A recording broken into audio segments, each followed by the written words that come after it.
Okay. Peter, it's lovely to share with you this evening. You're the first person that's being interviewed for the summit, and it's wonderful to share this time with you. What I personally sense is your amazing piece that you have, and when I read your bio, which everybody can read, what fascinated me was that you speak about, as well as the beautiful things in nature, have a background in science as well, and the mixed match of all of that. So what I really want you to do is just explain you and tell us all about you, and you know what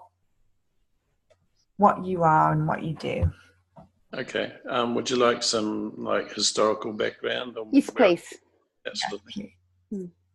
I was raised on the slopes of Mount Taranaki, close to the forests, native forests, and by a river. And I was raised on a farm, so I got to know nature in a very direct way. It was a very simple life, and the strange thing is that despite all the changes I've been through, I now live that same simple life. Forgive me if I get a little emotional. It's a nostalgia thing catches up with me at times. So I didn't do that intentionally. It just happened as if I needed to. I call them my guides, guided me to a certain way of living that suited my beliefs. And I think that we all do that eventually. And our beliefs, as I've discovered, are essential to living a balanced life, a life that can give you joy, can make you feel emotions in certain situations, and participate in a community in a way that complements that community and also goes with your own feelings and beliefs. So I live now virtually on a beach, on a Taranaki beach, black sand beach. In New Zealand. Yeah, where the storms come in from the west, from the Tasman Sea, and batter this old barn that I live in. And it's a very earthbound life, yes, which is good because I spend a lot of time in other dimensions, so I need this grounding. I think, I had a background. I was trained as a lab tech in hospitals and I did that work for 15 years. Became a manager very quickly, and then made my first cabinet independently and realized that that's what I wanted to do. So we just walked away from it and started renovating houses, working in New Plymouth, making bespoke furniture mainly for people who were interested. There was a big craft movement in Taranaki and New Zealand at that time in the 70s. And I got involved in restoring antiques, which were my teachers. And I had a very strong sense of the men who made those pieces when I was restoring them, which is kind of weird.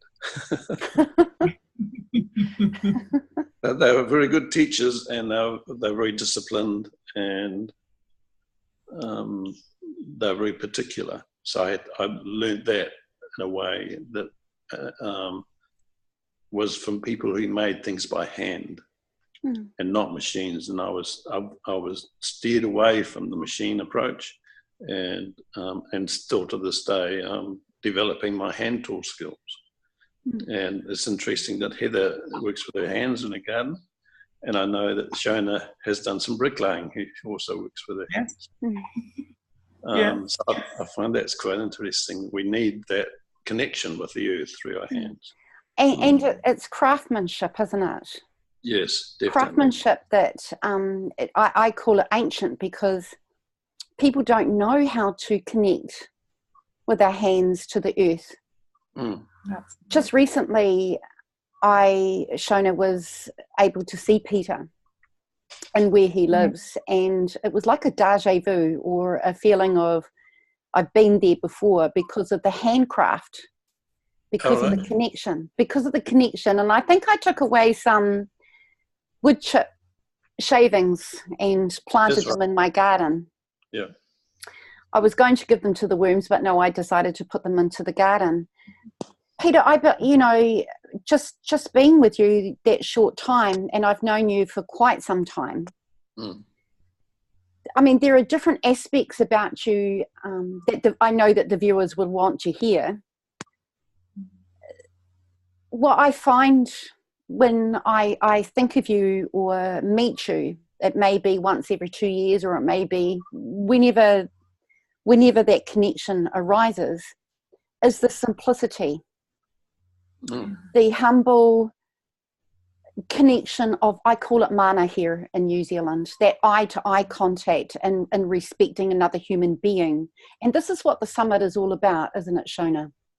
Yeah. That there is no one above us and no one below us, but all people are all equal, no matter what their journey is. Peter came into my life when I was in no man's land, if you want to call it. Yeah. If I may share with the viewers, Peter. Yeah, sure. You know, if people know my journey, I was a little lost little puppy. I had this innate ability due to a huge trauma in my life that had to do with a near-death experience. So I was out in that little wee place in New Zealand, didn't know what to do, didn't know, just waited on God or the divine or whatever your beliefs are. And Peter happened just to be in that moment that I needed, whether was it anchoring or whatever you want to call it. I mean, these are just all words, but someone recognized me and who I am. And that recognition was enough for me to go, oh, I'm normal.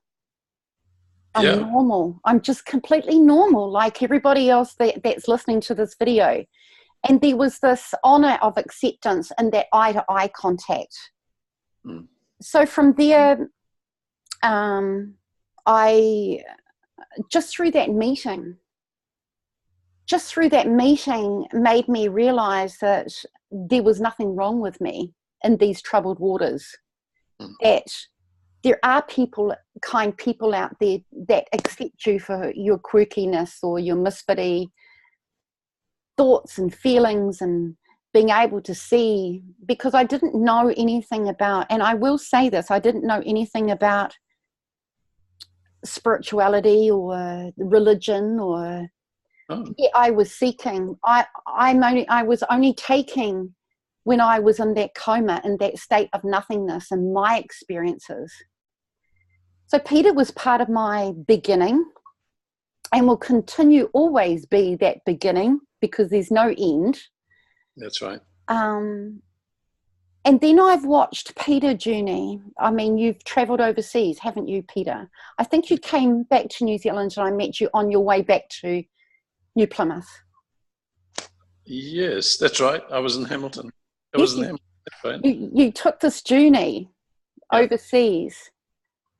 And I know that people would love to hear about the journey that you went on. Wow. That was a bit different.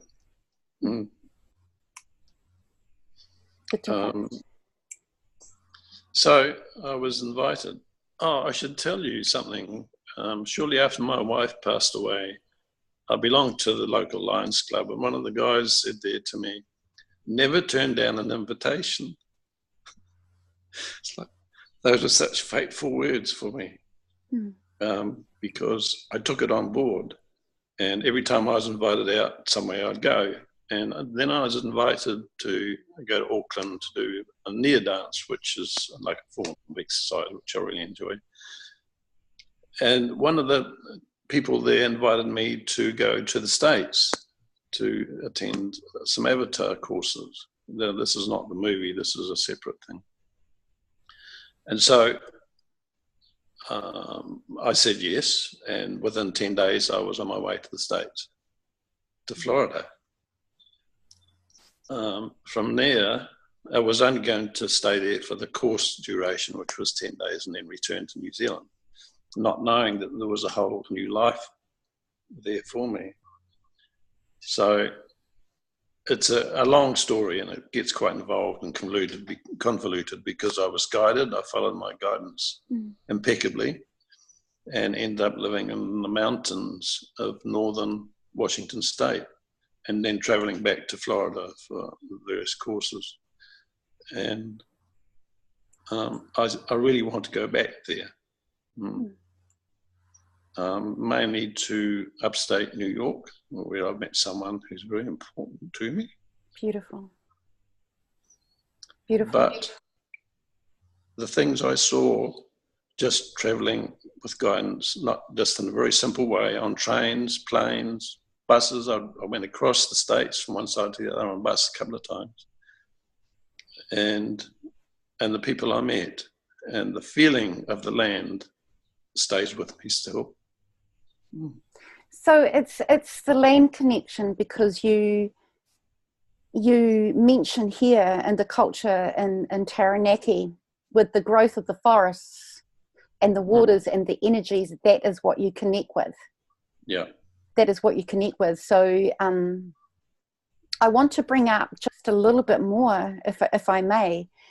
I saw you, and I think I attended one of your workshops, because you do workshops online and in the physical, like the shamanic side of things with the drumming. You had a drum there. And because that was my very, very, very, very first experience of even that word shamanic and shaman, I didn't know what that was all about. You know, you got me as a baby, Peter. You really did. And it's the shamanic drumming that you used as a tool for exploration, and you brought awareness to the people that were in the room. And I distinctly, that stayed with me for a long time, is that humming, that drumming. And you took us onto a journey through the caves and the wilderness. Well, whatever we chose, actually, wherever we were going. That's right. It was all about where we were going. It was, and you gave us that independence, I think, and that choice of being able to go wherever we were taken into. Yeah. Because I believe, Peter, and I know that's what you taught me, you know, you talk about the realities of others and dimensions and everything. And it was like that drumming was like a womb listening to your mother's heartbeat.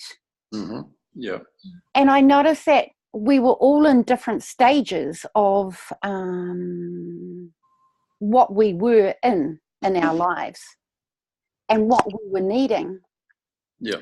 Now, I've met a lot of people over my years since I've known you, but the essence that you brought was completely that connection, the connection of that heartbeat. Mm. And I think I attended 2 of your drumming circles, and I know that you have a lot to do, and your affinity is with the men. Mm-hmm. I guess what I'm asking you, can you please share your passion, because I know that people want to hear more about this, because it's all about you, Peter. I mean, it's all about you, how and what you give people in your vocation, if you want to call it vocation, into what you teach, into your passion and understanding, and what is missing out here, because this summit is all about bridge over troubled waters. You know, we're closing the gaps. We have been completely separated from our innate ability to be who we are. Yep. Can you please share with your whole years of experience, with the viewers and exactly what is it that you are and what is it that you do, your mana. I'll need to go back a little. As I said, I was raised in a very primitive way, but I had a very strong connection with nature around me. Now, when I became involved in laboratories and I was a professional, I was well paid, and we accumulated all the stuff that goes with that. And all the time I knew there was something missing. It's like, it's so good to live in this culture with all its material goods and TVs and everything, but there's something missing. So that's when I started doing my woodwork, because I had that skill with my hands. And it evolved from there.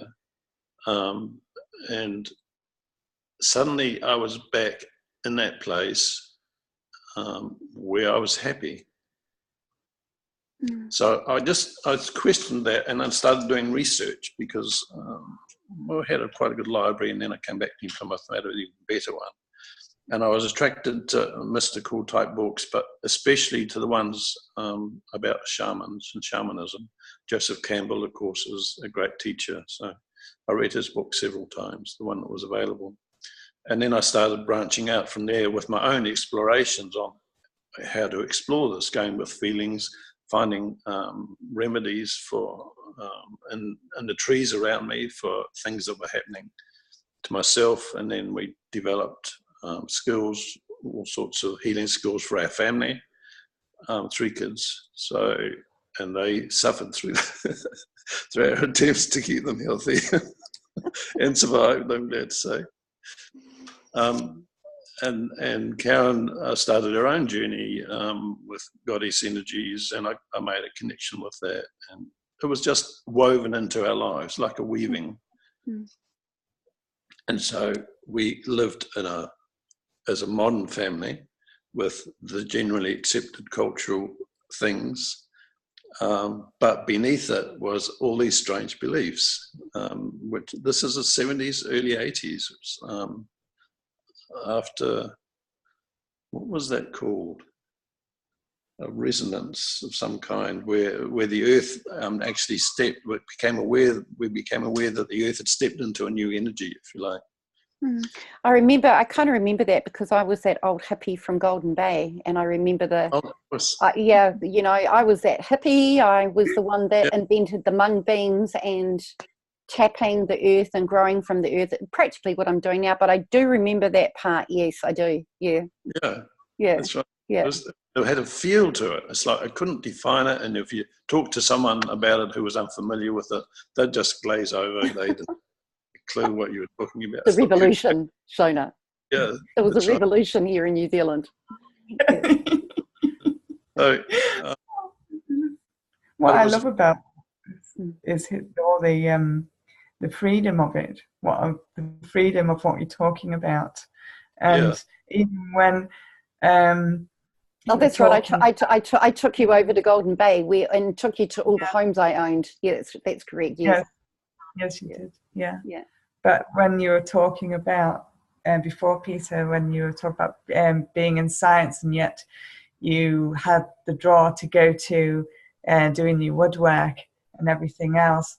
And there's so many people out there that just don't connect with that sense of freedom, and they think they have to be in that sort of space, and they don't flow with those feelings that you did and find something that they're passionate about.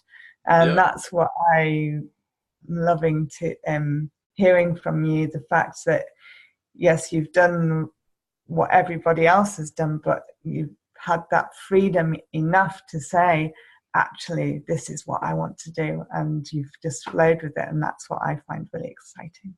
Yeah, exciting. It's terrifying too at the time. Yeah.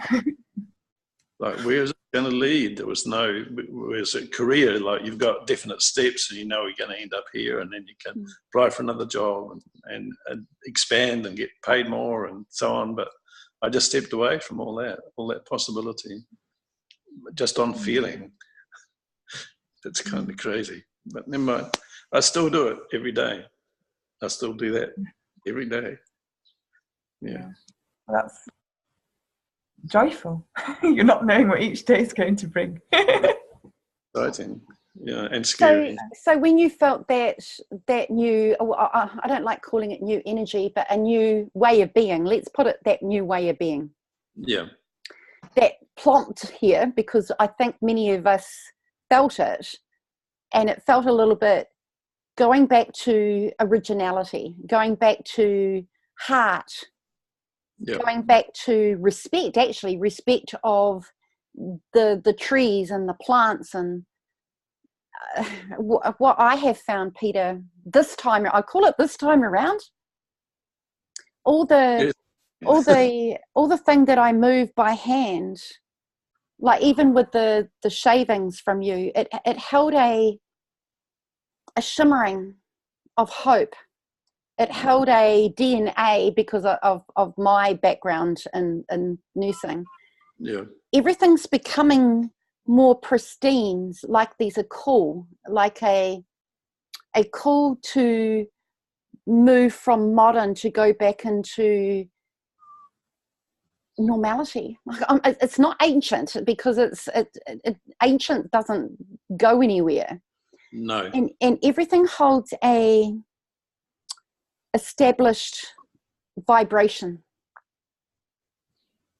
And it's like there's a call gone out for the people of the likes of you, the likes of others, you viewers, and people speak about, what is it that I'm missing? What am I missing? Mm. And it's a trumpet. You know, there's a lot of things happening on this earth plane with earthquakes and the sinkholes, and so much is happening in the world. And we can go down the conspiracy theory, because I know mine, but she's able to sustain and take care of herself. And all that call is about is us coming back into normality, not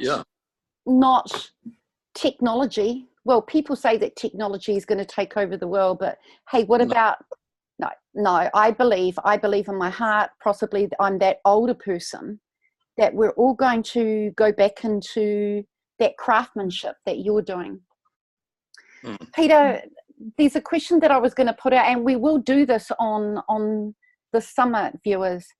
What would happen if there was no power?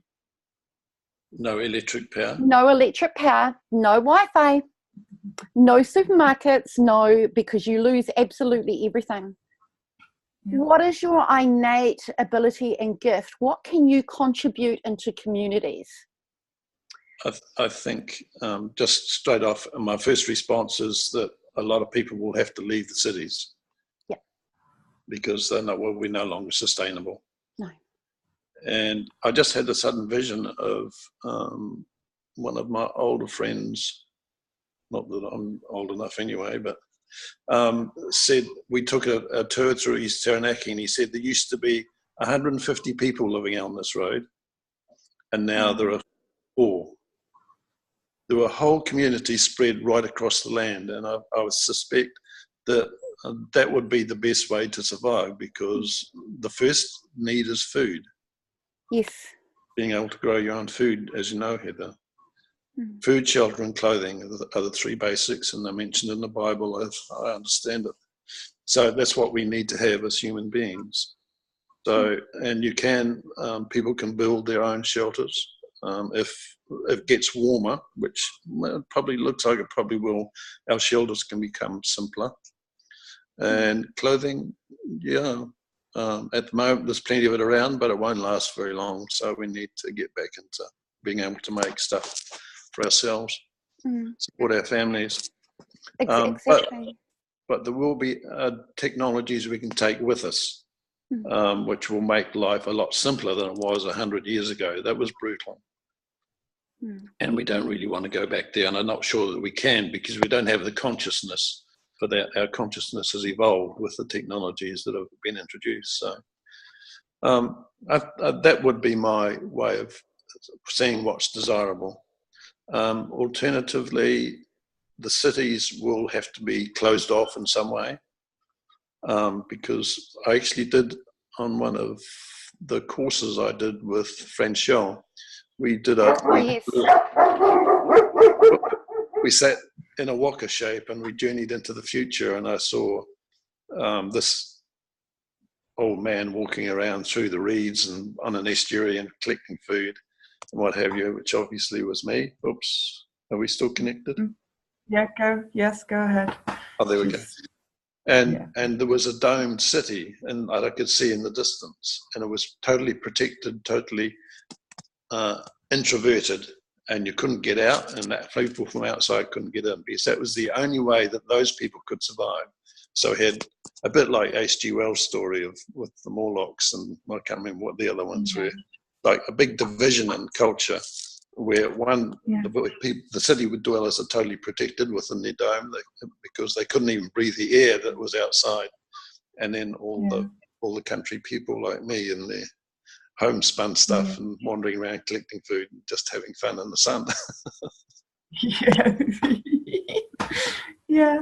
So there she is back again. Sorry about that. That's a possibility. Yeah. I think, more people back on the land.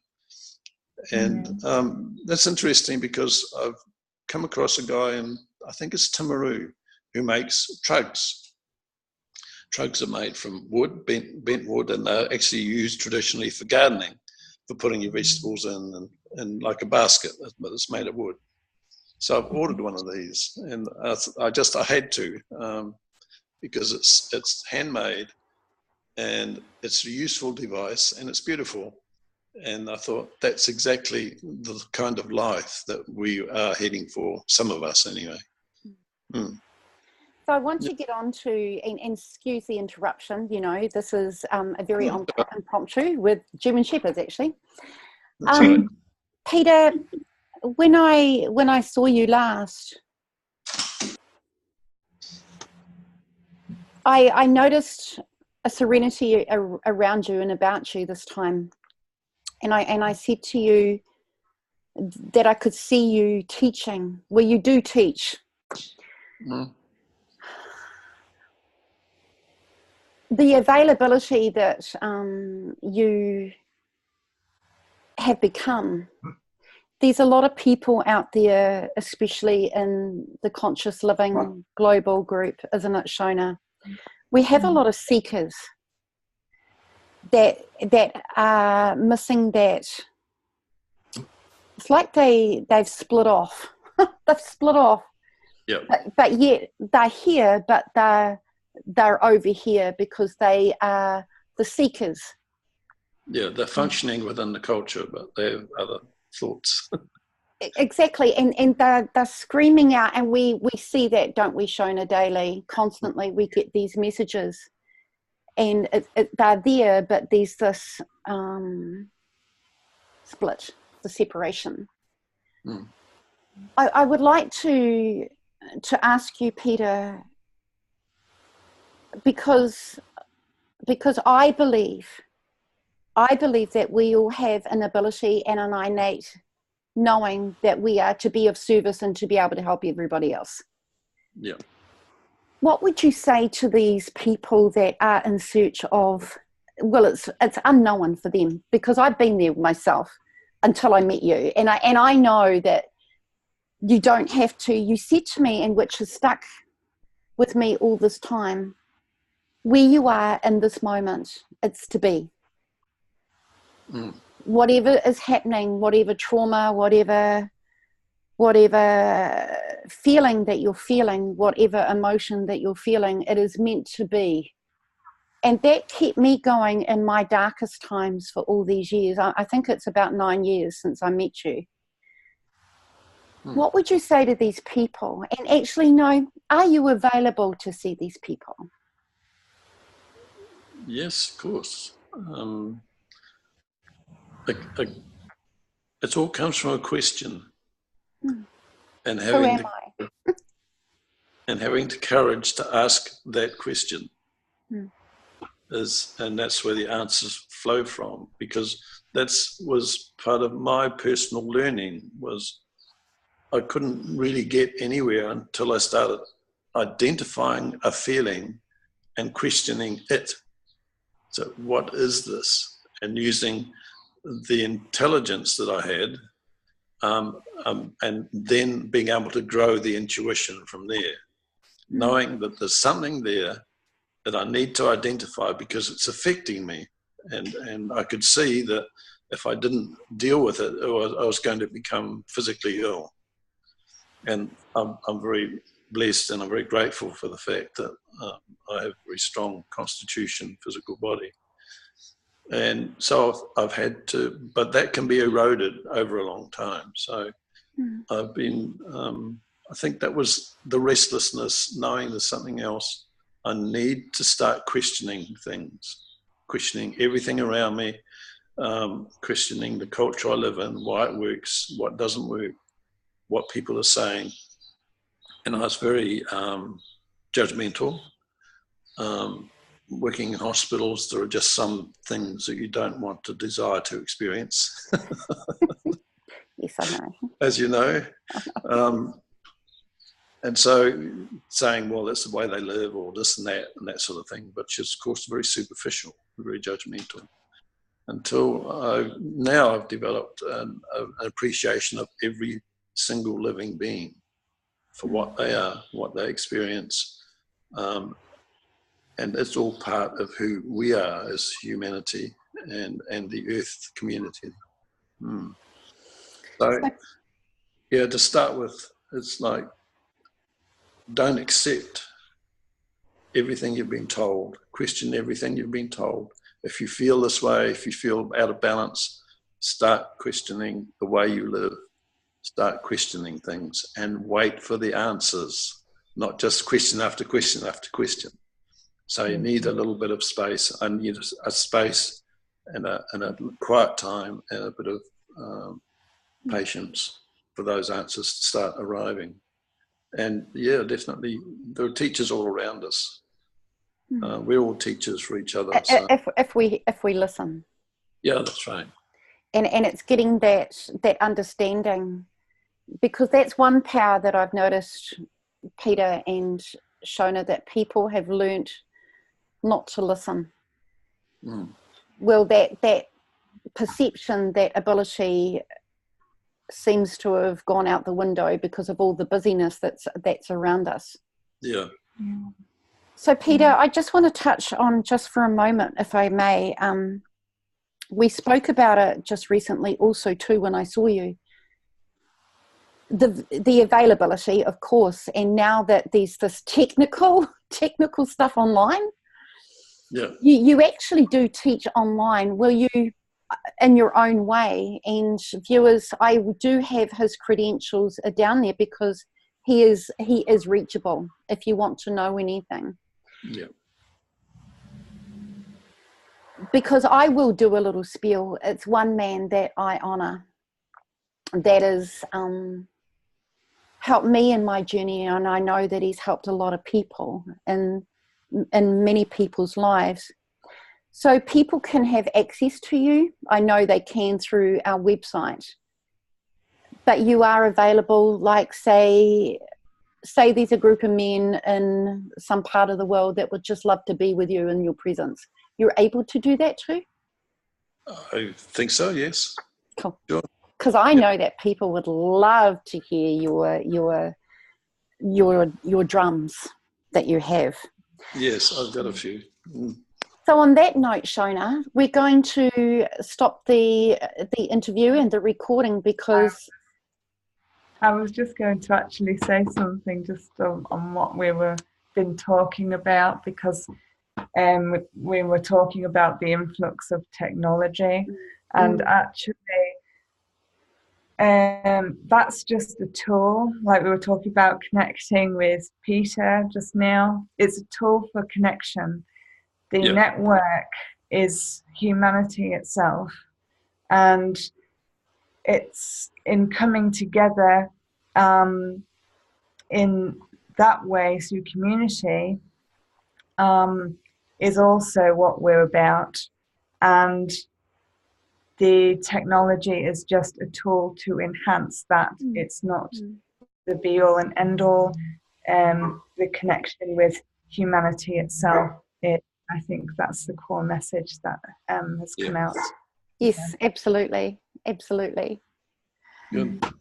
So, Peter, I'd like to say thank you for being here, and to Shona, of course, for making this possible for so many people to be able to see these guest speakers on the summit, because it's just, as you see it, what you get. So, Peter, I will put all your credentials down, and I'm going to see you on the other side. Shona, Okay. I will see you on the other side, and many blessings to absolutely everyone. Yes. Thank you very much, Heather, and the same to you and to everyone who's viewed this. And thank you, Shona, for meeting and talking together. It's been great, and also the dogs who. Sorry about that. Okay. Okay. Thank you so much. Thank you.